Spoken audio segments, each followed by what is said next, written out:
तो पिछली क्लास में हमने आपको 4 कैरेक्टर बताए थे। एक नार्सिस था, दूसरा मैकियावेलियंस था, तीसरा सैडिस्ट था और चौथा साइकोपैथ था। ठीक है, ये 4 कैरेक्टर हैं, ये 4 नफ्सियाती बीमारियां हैं जिसकी जो पर्सनैलिटी डिसऑर्डर में आती हैं। अब हम एक-एक करके ये चारों चीज़ों को पढ़ेंगे, चारों पर्सनैलिटीज़ को डिस्कस करेंगे। बुनियादी मकसद मेरा आपको पढ़ाने का ये नहीं है कि आप दूसरों को देखना शुरू करें कि कौन नार्सिसिस्ट है और कौन नहीं है। बुनियादी तौर पर पढ़ाने का मेरा मकसद ये है कि आप ये सब बातें अपने अंदर तलाश करें कि क्या ये बातें आप में तो नहीं हैं। और अगर आपको ये एहसास हो जाए कि ये प्रॉब्लम आपके साथ है, तो फिर आप क्या कर सकते हैं, अपनी खुद ट्रेनिंग कर सकते हैं। इसमें हम बताएंगे आगे चल के कि आप कैसे अपने आप को इन चीज़ों से बचा सकते हैं। ये और आप अगर किसी नार्सिसिस्ट के हत्थे चढ़ गए तो आप खुद को अपने आप को उससे कैसे बचा सकते हैं। तो पहला जो हमारा नार्सिसिज्म है, जिसको हम कहते हैं उर्दू में नरगिसियत। कैसे पता चलेगा नरगिसियत के शिकार लोगों की क्या खुसूसियात होती हैं, ये हम पढ़ेंगे आज की क्लास में। उनका क्या अंदाज होता है बिहेव करने का, जिससे हमें पता चल जाएगा कि ये आदमी नरगिसी है। अच्छा, एक बात ज़हन में रखिएगा, ये जो हम पर्सनालिटी डिसऑर्डर पढ़ रहे हैं, ये जो है वो इसका एक लेवल होता है। लेवल से क्या मुराद है, जैसे हमने फिजिक्स में पढ़ा स्पेक्ट्रम। एक कलर होता है, जैसे रेनबो देखिए आपने, रेनबो में एक कलर है ब्लू, और ब्लू के नीचे जो कलर है वो फर्ज कीजिए कि ग्रीन है। लेकिन कहाँ ब्लू ख़त्म हो रहा है और कहाँ ग्रीन शुरू हो रहा है, इसका बीच में गैप नहीं है। लेकिन आपको पता है ये वाला पूरा क्या है, ब्लू है, और ये वाला पूरा क्या है, ग्रीन है। लेकिन ये यहाँ दोनों में कहाँ ब्लू और कहाँ ग्रीन के दरमियान कौन सी हद है, इसका आप अंदाज़ा नहीं कर सकते। बिल्कुल इसी तरीके से हर शख्स में ये बीमारी होगी, मुझ में भी होगी, आप में भी होगी, सही है। लेकिन सवाल ये है कि हम उस मुकाम पर हैं या उस ग्रे एरिया में हैं। ठीक है, कि जहाँ नॉर्मल आदमी और एक नार्सिसिस्ट आदमी के दरमियान लाइन ड्रा हो जाए। तो नार्सिसिस्ट एक वो होगा जो दूसरों के लिए नुकसानदेह होगा, और एक नार्सिसिस्ट होगा जो दूसरों के लिए नुकसानदेह होगा। तो नार्सिसिस्ट वो भी, तो इसका मतलब ये है कि नार्सिसिस्ट भी होना भी ऐसा नहीं है कि आप नार्सिसिस्ट हो गए तो हो गए। नहीं, नार्सिसिस्ट का वो मुकाम जहाँ पर आप दूसरों के लिए नुकसानदा बन जाते हैं, वो है परेशानी वाली बात। जब तक आप उसे दूसरों के लिए नुकसानदा नहीं बन रहे, जब तक नार्सिसिज्म किसी हद तक सही भी है। ये बात समझ में आ रही है आपको?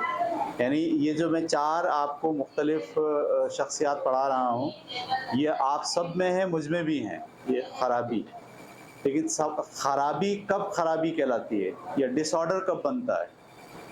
यानी एक आदमी एनडीपी का मरीज कब बनेगा? एनडीपी का मतलब नार्सिसिस्ट पर्सनालिटी डिसऑर्डर, एनपीडी। वो उस वक्त बनेगा जब वो दूसरों के लिए नुकसानदेह हो जाए। जब तक वो दूसरों के लिए नुकसानदेह नहीं है, उसे हम मरीज़ नहीं कहेंगे। ये बात क्लियर हो गई आपको? अच्छा जी, क्या इसकी खुसूसियात होती हैं? सबसे पहली खासियत जो नार्सिसिस्ट की है वो है ग्रैंडियोस सेंस।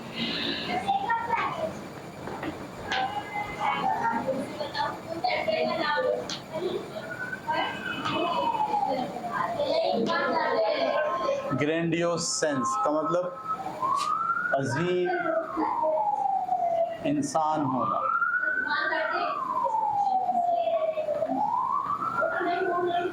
सही। जो नार्सिसिस्ट होता है वो ये सोचता है कि वो अजीम इंसान है, सही, वो बहुत महान है, सब लोग उसकी जीजी करें, उसको सराहें, उसको सलाम करें, उसका हुक्म माने, क्योंकि वो बहुत अजीम है। सही है। पहली खुसूसियत ये है, वो अपने आप में समझता है कि मैं दुनिया का सबसे अजीम इंसान हूँ, मैं पीर हूँ, सबको मेरी मुरीदी करनी चाहिए, मेरे मुंह से जो लफ्ज़ निकला है, यानी मेरे पैर धो के पिएंगे तो आपको सवाब मिलेगा, वो ये सोचता है। मैं अगर आपके हाथ पे सर पे हाथ रख दूं तो आपकी ज़िंदगी का बेड़ा पार है, मैं अगर मुंह से आपके लिए दुआ कर दूं तो मेरी दुआ कभी रद्द ही नहीं होगी। सही है। अक्सर लोगों के पास आप जाएं, उनको बताएं, बोले आप जाना, मैं दुआ करूंगी आपके लिए या दुआ करूंगा आपके लिए, और उनको इतना यकीन होता है अपनी दुआ पर, तो कहते हैं हमारी दुआ कभी रद्द होती नहीं है।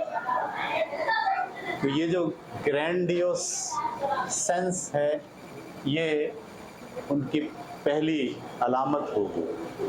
वो आदमी जो अपने आप को महान समझ रहा है, सुपरफिशियस समझ रहा है, वो सुपरमैन समझ रहा है, खुद को फरिश्ता जाहिर करने की कोशिश कर रहा है, पहुंचा हुआ बुजुर्ग बता रहा है, सही है, नवाब समझ रहा है, नवाब, कि मैं चलूं तो लोग फूल बिछाएं मेरे रास्ते पे, क्यों? क्योंकि मैं अजीम, मेरे लिए लोग कुर्बानियां दें, सही है। यानी लोग हाथ ऐसे बिछाए हुए हैं और मैं उनके हाथों पे चलता हुआ जा रहा हूँ, मुझे इस बात का एहसास नहीं है कि हाथों को लोगों को तकलीफ हो रही होगी, नहीं, मैं तो इतना अजीम हूँ कि ये हाथ क्या पलकें बिछाएं ताकि मैं इनकी पलकों पर चलता हुआ एक जगह से दूसरी जगह जाऊं। ये एक एहसास उनका होता है। इसको अगर हम और तशरीह करें तो इनका जो स्टैंडर्ड होता है, हाई स्टैंडर्ड पर अपने आप को रख रहे होते हैं, सही है।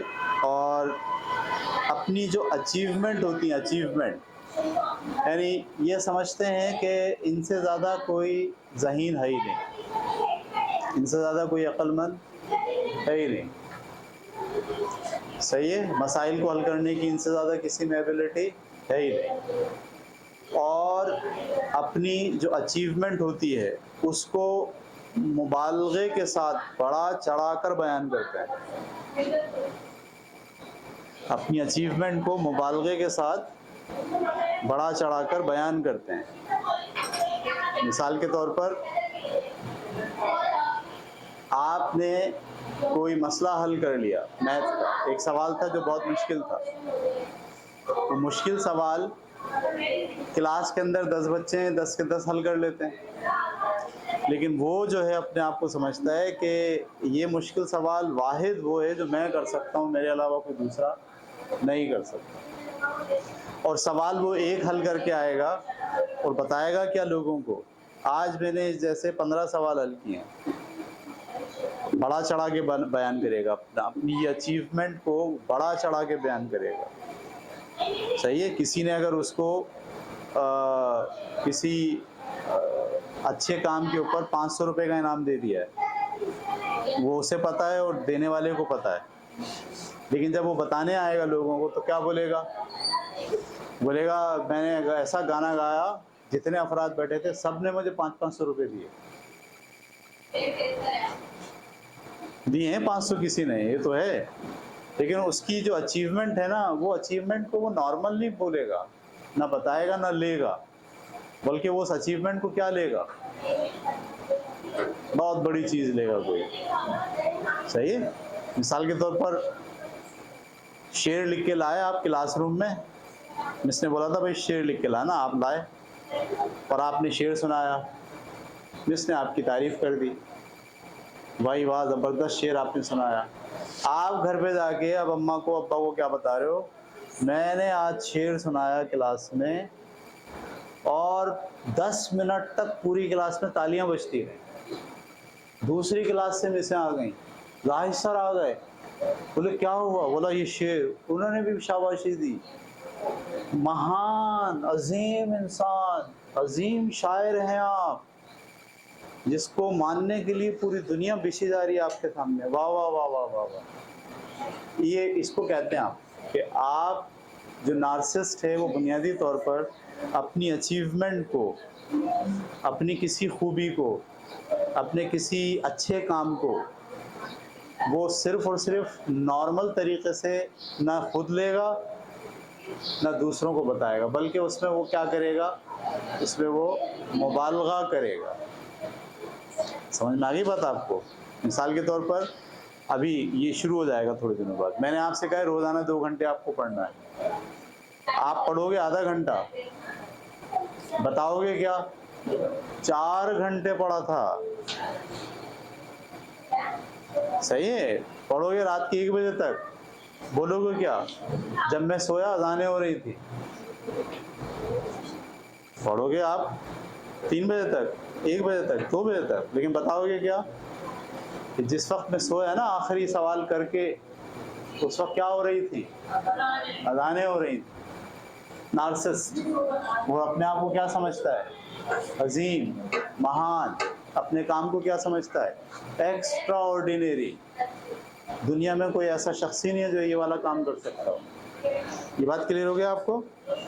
पहली खासियत हम पढ़ रहे हैं नार्सिसिस्ट की, और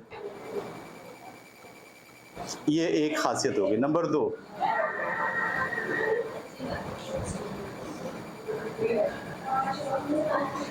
फैंटेसीज अबाउट हैविंग और डिजर्विंग, या अब इसको कहें, लिख देता हूँ मैं, फैंटेसीज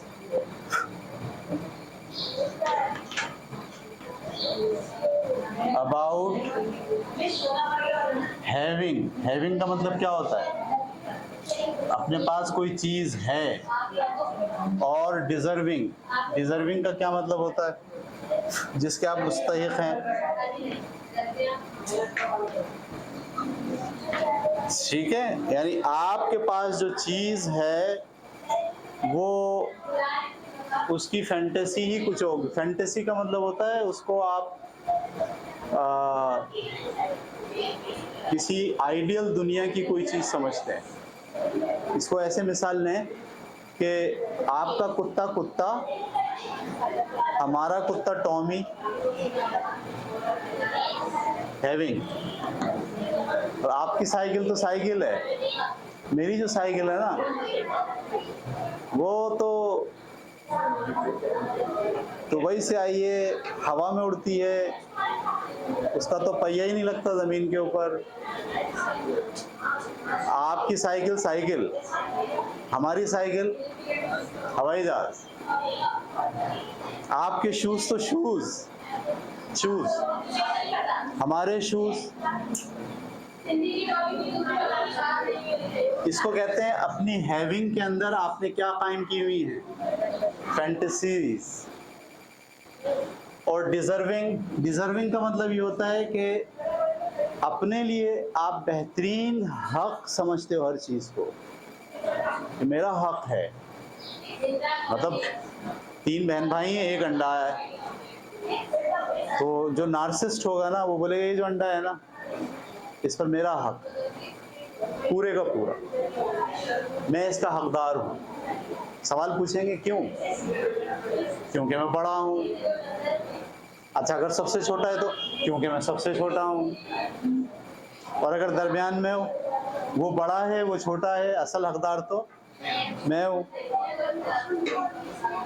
सारा काम क्योंकि मैं करता हूँ। डिजर्विंग में फैंटेसीज तलाश कर लेगा नार्सिसिस्ट।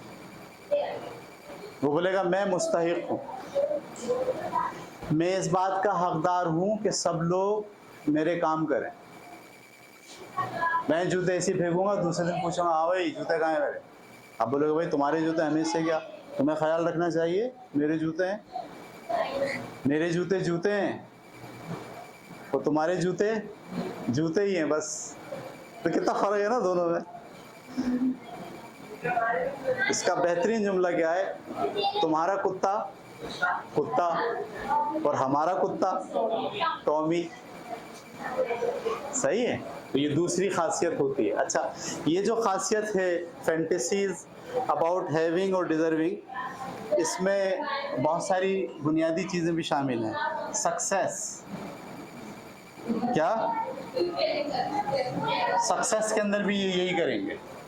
मतलब मैं पास हुआ तो पास हुआ, आप पास हुए तो क्या हुआ? पास ही हुए। यानी घर के अंदर सबका रिजल्ट आया, सब पास हो गए। भाई मैं पास हुआ तो मिठाई कहाँ है? मिठाई होनी चाहिए मेरे पास होने पे। इसको कहते हैं सक्सेस के अंदर भी वो क्या, हैविंग और डिजर्विंग की फैंटेसी जो है वो चलाना शुरू कर देते हैं। नंबर 1। Number 2, power. पावर का मतलब ताकत। मैं सबसे ज़्यादा ताकतवर हूँ, और उसके अंदर भी हैविंग डिजर्विंग की फैंटेसी चलेगी। Number 3, intelligence. इंटेलिजेंस, हाँ, सवाल पूछा मिस ने, किसी को जवाब नहीं आया, लेकिन मेरा दिमाग ऐसा चला ना उस वक्त कि मैंने यूं करके ऐसा जवाब दिया मिस को, और मिस मेरा जवाब सुन के लाजवाब हो गई और खूब पूरी क्लास में तालियां बजाई।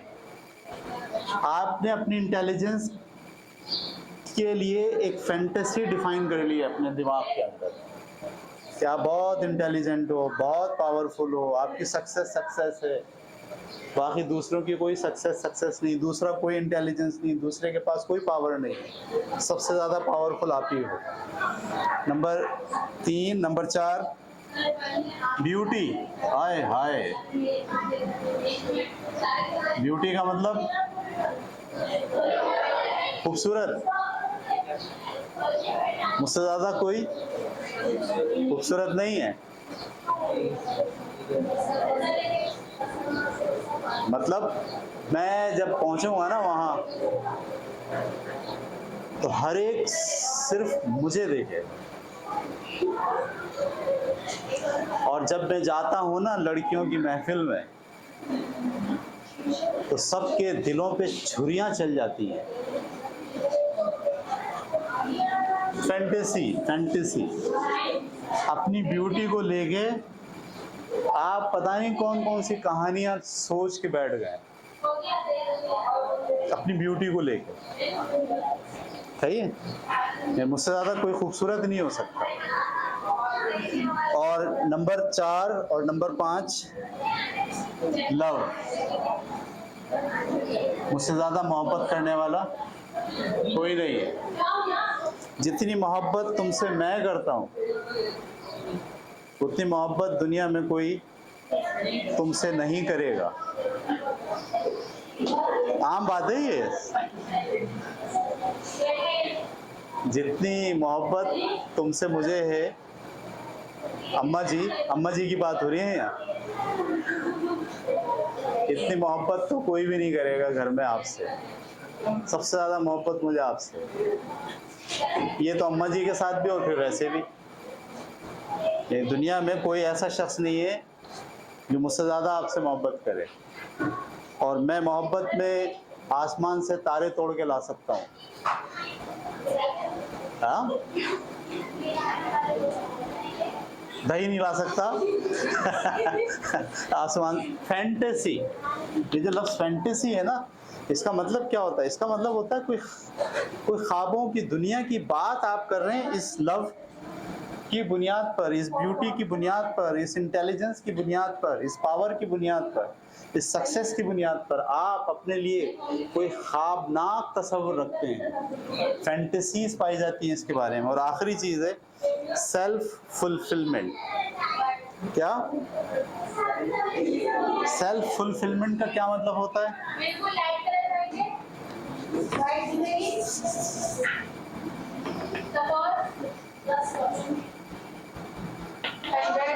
मैं मुकम्मल हूँ,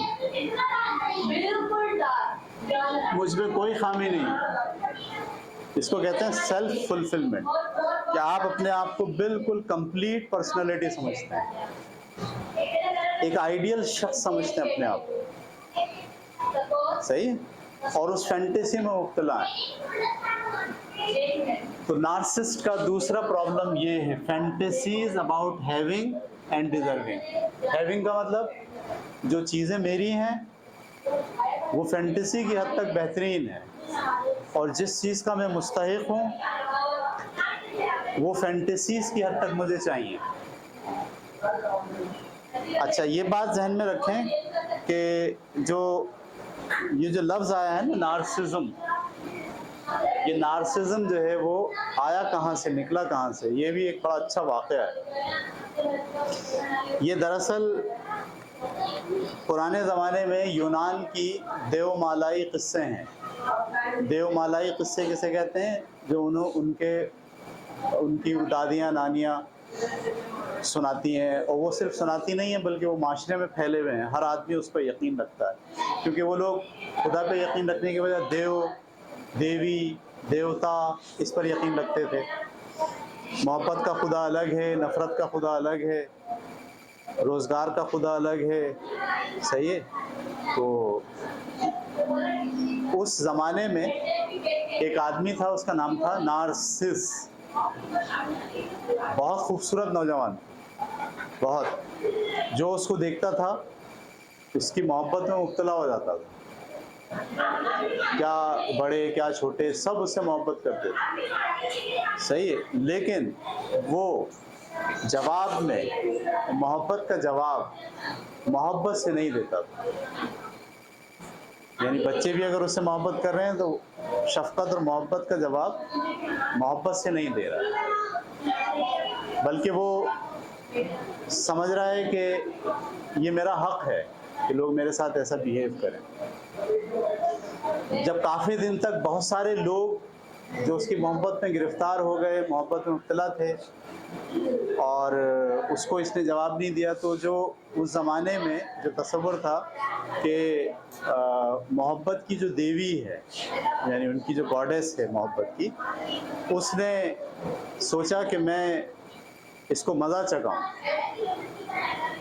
ये दूसरों की मोहब्बत का जवाब मोहब्बत से नहीं देता, तो मैं इसको मज़ा चखाऊं। मज़ा चखाने के लिए उसने ऐसा करा कि वो किसी नहर के किनारे आया, झील के किनारे। झील का पानी इंतहाई साफ़ था, और जैसे ही वो पानी पीने के लिए आगे बढ़ा तो उसको अपना चेहरा उसमें दिखाई दिया, और जैसे ही उसको अपना चेहरा उसमें दिखाई दिया तो वो खुद अपनी मोहब्बत में मुब्तला हो गया। तो वो जो देवी है उसने बदला लिया कि उसको अपनी मोहब्बत में मुब्तला कर दिया, और ये बताने के लिए कि देखो जब लोग मोहब्बत करते हैं तो वो क्या एहसास रखते हैं। तो वो जो शख्स है नार्सिस, वो अपनी ही मोहब्बत में गिरफ़्तार हो गया। तो ये जो नार्सिस्ट लोग होते हैं ये अपनी मोहब्बत में गिरफ़्तार होते हैं। वो कहते हैं मैं हूँ, मैं बेहतरीन हूँ, मैं इंटेलिजेंट हूँ, मैं खूबसूरत हूँ, मोहब्बत के सारे हुकूक मुझे हासिल हैं, सबकी ज़िम्मेदारियाँ हैं, मेरे ऊपर कोई फ़र्ज़ नहीं है, सारे मेरे हक़ हैं, फ़र्ज़ नाम की कोई चीज़ मेरे ऊपर लागू नहीं होती। और फिर इसमें मैंने जैसे कि मिसाल दी कि ये जो नार्सिसिस्ट होता है ये सेल्फ लवर होता है, अपने आप से मोहब्बत करने वाला होता है, दूसरों से मोहब्बत का कोई तसव्वुर इसके पास नहीं होता। और ये अपने कौन से आप से मोहब्बत करता है, ये भी एक मसला है। मैं अपने आप से मोहब्बत करूं, एक ये है कि मैं अपने हकीकी आप से मोहब्बत करूं, कि भाई मुझे पैरों में भी दर्द होता है, जब मैं भागता हूं तो मेरी सांस भी फूल, खामियां भी, और इसके साथ मैं अपने आप से मोहब्बत करूं। लेकिन मैं अपने हकीकी आप से मोहब्बत करने के बजाय अपने आइडियल आप से मोहब्बत करना शुरू कर दूं। यानी मैं अपने आप से मोहब्बत करूं लेकिन अपने हकीकी आप से नहीं, बल्कि अपने ख़याली आप से। ख़याली आप कौन है मेरा? मेरी स्पीड बहुत है, कोई मुझसे रेस नहीं लगा सकता। जो मुझसे रेस लगाएगा मैं उसको हरा दूंगा। ये रियल है या आइडियल है? क्या आइडियल है? क्या मैं सबको हरा दूंगा? नहीं हरा सकता। सही है। मैं सबसे खूबसूरत हूँ, इतना खूबसूरत कि मेरे सामने कोई नहीं ठहर सकता। तो ये अपने आप से जो मोहब्बत है वो अपने हकीकी आप से मोहब्बत नहीं है, बल्कि अपने आइडियल आप से मोहब्बत है। तो वो जो देवी थी, उस देवी ने नार्सिस को मोहब्बत में तो मुब्तला किया, लेकिन कौन से उसके हकीकी आप से मोहब्बत में मुब्तला नहीं किया, बल्कि बदला लेने के लिए, उसको दिखाने के लिए कि तुम क्या हो, तुम क्या कर रहे हो लोगों के साथ, उसको अपने आइडियल आप से मोहब्बत में मुब्तला कर दिया। और वो आदमी फिर वहाँ बैठा ही रहा और बैठे बैठे बैठे बैठे मर गया। ये इस पूरी कहानी का तस्वुर था, यहाँ से ये लफ्ज़ निकला है आइडियलिज्म। ठीक है, कितनी कैरेक्टर हो गए? 2। बस मेरा ख्याल है टाइम हमारे पास अब ख़त्म है। अगले जो उसके ट्रेड्स हैं, अगले कैरेक्टर हैं, वो अगली क्लास में हम देखेंगे।